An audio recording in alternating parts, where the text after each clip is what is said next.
भूतों का लोहड़ी त्योहार। एक समय की बात है। भरतपुर गांव में मीना अपने पति चंदू और अपने दो बच्चों रीना और सुमित के साथ रहती थी। उसी घर में मीना की ननद रेखा भी रहती थी, जिसे मीना बिल्कुल भी पसंद नहीं करती थी। मीना चाहती थी कि उसकी ननद रेखा की जल्द से जल्द शादी हो जाए और रेखा जल्द से जल्द उनके घर से चली जाए। मीना जब देखो तब उसके ऊपर अत्याचार करती रहती थी और उससे घर का सारा काम करवाती थी। रेखा अपनी भाभी को कुछ भी नहीं बोलती थी और अपनी भाभी का कहा सारा काम किया करती थी। एक दिन मीना अपनी ननद से बात करती है। अरे ओ हीरोइन, तू ऐसे पड़ी हुई है? हाँ, घर का काम कौन करेगा? जब देखो खाती रहेगी और सोती रहेगी। तुझे कोई काम धाम नहीं है क्या?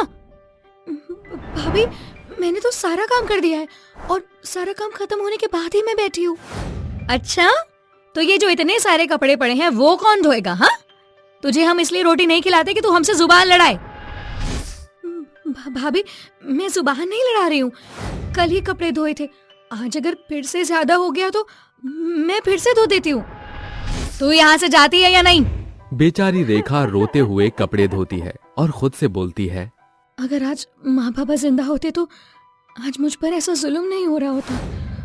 भाभी तो मुझे हर वक्त परेशान करती है, इससे अच्छा तो मैं मर ही जाती। और जब शाम होती है तब मीना फिर शुरू हो जाती है। ओ महारानी, खाना बना कि नहीं? हाँ भाभी, खाना बन गया है। इन सब से दुखी बेचारी रेखा अब सबको खाना खिला देती है और जब सब खाना खा लेते हैं तब मीना फिर से बोलती है, थू थू थू थू थू थू, कैसा खाना बनाया है तूने? इसको तो कोई जानवर भी ना खाए। ये सब देख रेखा बहुत दुखी होती है और अपने कमरे में जाकर बहुत रोने लगती है। माँ, आप मुझे छोड़कर क्यों चली गई? मेरा यहाँ कोई भी नहीं है, मुझे भी अपने पास बुला लो माँ। ऐसे ही रोते रोते अब रेखा सो जाती है और अगली सुबह उठकर रसोई घर में खाना बनाने जाती है। और तब मीना आकर रेखा से बोलती है, देख रेखा, लोहड़ी आ रही है और घर में बहुत सारा काम है और अब मेरी तबीयत ठीक नहीं रहती तो सारा काम तू खुद करेगी। रेखा हाँ बोल देती है और अब जब वो सामान लेने जाती है तब उसका एक्सीडेंट हो जाता है, जिससे अब उसकी मौत हो जाती है। लेकिन रेखा की मौत से मीना को कोई फर्क नहीं पड़ा और आराम से टीवी देख रही थी और टीवी देखते हुए खुद से बोलती है, अच्छा हुआ ये मर गई, वरना इसका भी खर्चा उठाना पड़ता। चलो, सारा काम करके मरी है। कल सुमित के पापा भी शहर से आ जाएंगे, अगर पूछेंगे तो बोल दूंगी कि भाग गई थी कहीं पर। इतने में उसके टीवी में से एक भयंकर आवाज आने लगती है। भाभी, आपने मुझे बहुत परेशान किया है।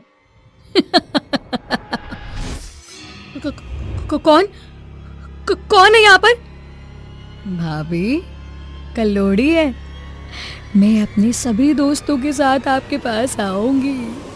मुझे भी लोहड़ी का त्योहार मनाना है और यहाँ पर मेरे जितने भी दोस्त हैं उन सबको भी बनाना है।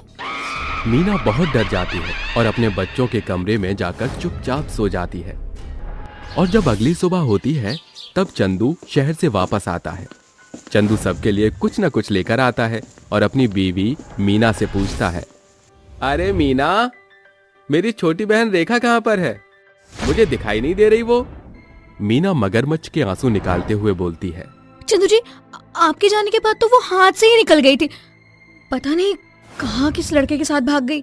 नहीं मीना, मेरी बहन ऐसी नहीं थी, वो किसी के साथ भाग नहीं सकती। इतने में उसको एक गुर्राती हुई आवाज सुनाई देती है और रेखा का भूत अपने भाई से बोलती है, तुम सही बोल रहे हो भैया, मैं ऐसी लड़की नहीं हूँ। कौन? इतने में रेखा का भूत अपने भाई के सामने आता है और रेखा के साथ साथ उसके माँ बाबा का भी भूत आता है और रेखा अपने भाई से बोलती है, भाई, मैं भागी नहीं बल्कि मर चुकी हूँ। मेरी आत्मा को शांति नहीं मिल रही है। भैया, मैं आपको सारा सच बताती हूँ। जब मेरा एक्सीडेंट हुआ था तब पुलिस वालों ने भाभी को फोन किया था और उस वक्त मैं जिंदा थी, लेकिन भाभी को मैं पसंद नहीं थी। वो मुझे अपने घर लेकर तो आई, पर मीना खुद से बोलती है, अरे अरे, मैं तो सोच रही थी कि ये मर जाएगी, लेकिन ये तो जिंदा है अभी तक। कोई बात नहीं, मैं इसको मिट्टी में दफना देती हूँ, तब तो मर जाएगी ना। और सबको बोल दूंगी कि रातों रात किसी के साथ भाग गई। रेखा अब अपने भाई को सारी सच्चाई बता देती है और उसका भाई रोने लगता है और अपनी बीवी से बोलता है, क्या बिगाड़ा था मेरी बहन ने तेरा, बता मुझे। अगर कोई भी बात थी तो तू मुझे बता सकती थी ना। इतने में रेखा की माँ का भूत बोलता है, अरे बहू, तुझे तो हम अपने घर इसलिए लाए थे ताकि तू हमारे घर को जोड़ कर रखे, लेकिन घर को तोड़ने वाली तू ही है। भाभी, अब तुम्हें भी मरना होगा और हम लोगों के साथ आना ही होगा। मुझे माफ कर दो रेखा, मैंने बहुत गलत किया, पर मेरे छोटे छोटे बच्चे हैं, उनका क्या होगा? तेरे भैया का क्या होगा? मुझे मत मारो, मुझे माफ कर दो रेखा।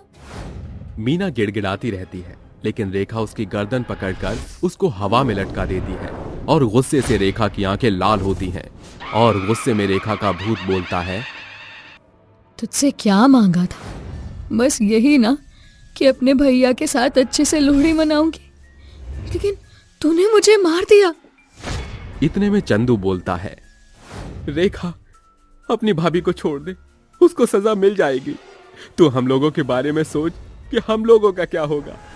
अपने भैया को रोता हुआ देख रेखा को तरस आ जाता है और अपनी भाभी को वो छोड़ देती है और अपने भाई से बोलती है, भैया मैं अपनी फैमिली के साथ लोहड़ी का त्योहार मनाऊंगी, जिसमें हम सब होंगे। उसके बाद मैं अपनी दुनिया में चली जाऊंगी। हाँ बहन, क्यों नहीं। मीना रोते हुए उससे माफी मांगती है और अब सब रात में लोहड़ी का त्योहार मनाते हैं। और लोहड़ी का त्योहार मनाने के बाद रेखा और उसके मम्मी पापा वो तीनों भूत लोक में चले जाते हैं और अब यहाँ मीना भी सुधर जाती है और सब खुशी से रहने लगते हैं।